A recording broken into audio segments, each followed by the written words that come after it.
Menteri Pendidikan dan Kebudayaan Nadiem Makarim memastikan pembelajaran tatap muka tetap akan dimulai pada Januari 2021. Namun kepastian pelaksanaannya diserahkan penuh pada masing-masing pemerintah daerah, kepala sekolah, dan orang tua murid. Meski telah mengizinkan pembelajaran tatap muka mulai Januari 2021 ini, Mendikbud Nadiem Makarim menyerahkan sepenuhnya keputusan pelaksanaannya kepada pemerintah daerah masing-masing, termasuk kepada kepala sekolah dan orang tua murid.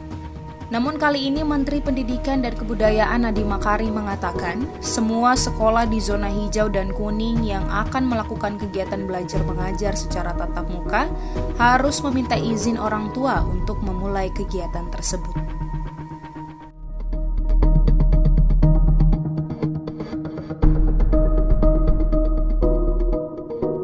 Selamat siang pemirsa. Pada saat ini pemerintah telah mengizinkan tingkat perguruan tinggi untuk membuka kelas offline kembali. Nadiem Makarim juga menegaskan perizinan yang dikeluarkan sangat bergantung kepada 3 pihak. Di antaranya ada komite orang tua, Pemda, dan institusi pendidikan. Melihat kondisi pandemi di Indonesia yang masih belum cukup stabil dikendalikan dan tidak sedikit mahasiswa yang menolak pembelajaran offline diadakan kembali. Apa yang pemerintah lakukan adalah langkah yang sangat beresiko bagi banyak orang, termasuk pelajar, di mana nantinya akan bisa tertular COVID-19.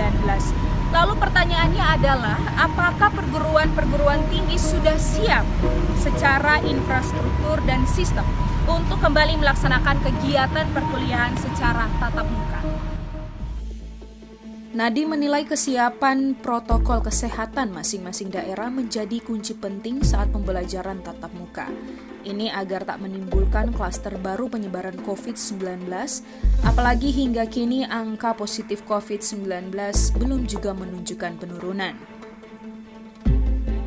Adapun pembelajaran tatap muka akan dilakukan secara bertahap dengan syarat 30-50% dari standar peserta didik per kelas.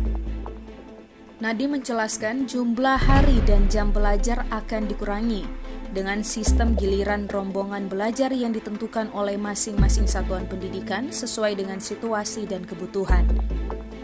Dengan adanya penyesuaian SKB itu, satuan pendidikan yang siap dan ingin melaksanakan pembelajaran tatap muka memiliki opsi untuk menerapkan dengan protokol kesehatan yang ketat.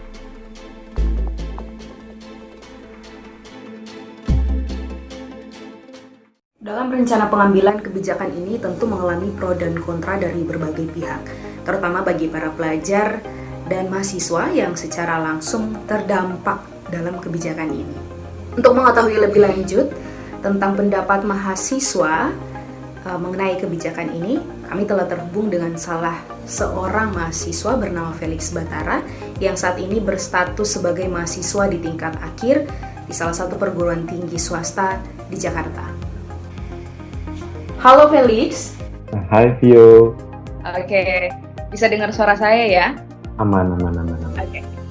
Apa kabar, Lex? Baik, puji Tuhan aman. Mantap. Oke, saat ini Felix masih melaksanakan perkuliahan secara online. Masih. Keluh kesah selama kuliah online seperti apa tuh? Apa ya? Karena sih mungkin kayak awal-awal siapa sih kan yang nggak seneng libur dengan liburan dan gitu kan. Kayak makin lama kok bosen.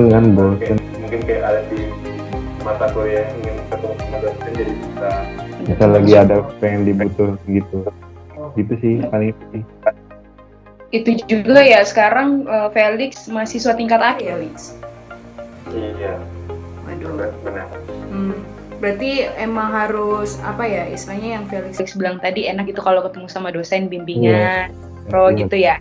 Iya, lebih enak aja kalau komunikasi langsung ketemu gitu. Betul. Kalau disuruh pilih, lebih nyaman kuliah online atau kuliah offline nih? Ya, akhirnya untuk kayak saat ini ya udah offline lah Pak, mending offline. Udah lebih baik offline daripada online begitu ya? Ya, tapi kan kita juga harus memperhatikan protokol juga kan dengan pandemi. Oke, sudah tahu belum nih soal Mendikbud Nadiem yang akan mengizinkan perkuliahan secara online? Secara offline. Pernah dengar sih, tapi kan waktunya kan belum tepat. Pendapat Felix mengenai hal itu gimana, Felix?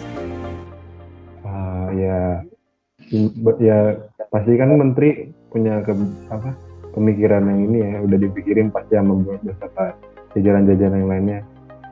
Lebih baik mencegah kan daripada udah terjadi. Kalau misalnya di dalam waktu dekat kampus melaksanakan kegiatan perkuliahan secara offline dengan situasi yang seperti ini, siapkah Felix untuk menjalaninya? Ya siap ya, asalkan ya itu tadi kita harus juga mematuhi protokol yang ada, kesehatan seperti mencuci tangan, memakai masker, terus mungkin dengan ada peralatan yang kayak face shield, tetap patuhi protokol kesehatan sih pasti. Memakai face shield juga, bagaimana juga kan kesiapan menyikapi pandemi COVID ini. Seperti itu sih paling. Berarti berharap juga ya kampus untuk menyediakan alat-alat penunjang untuk protokol kesehatan begitu ya, Alex? Iya, wajib itu harus. Terima kasih Alex atas waktunya. Kita jumpa lagi di wawancara berikutnya. Sebelum secara masif memutuskan perkuliahan secara offline, pemerintah perlu membantu pihak perguruan tinggi dalam menerapkan protokol kesehatan seperti menyediakan tempat cuci tangan dan hand sanitizer pada beberapa titik, kemudian penyemprotan disinfektan. Kesiapan perguruan tinggi tidak cukup hanya memperhatikan kondisi internal kampus, namun perlu ada pertimbangan dan kesiapan khusus terkait lingkungan di luar kampus. Dalam menyambut perkuliahan tatap muka setidaknya dapat meminimalisir kekhawatiran orang tua maupun mahasiswa apabila aktivitas ini benar-benar dilaksanakan kembali di bulan Januari atau di masa yang mendatang. Sekian perjumpaan kita hari ini, sampai jumpa.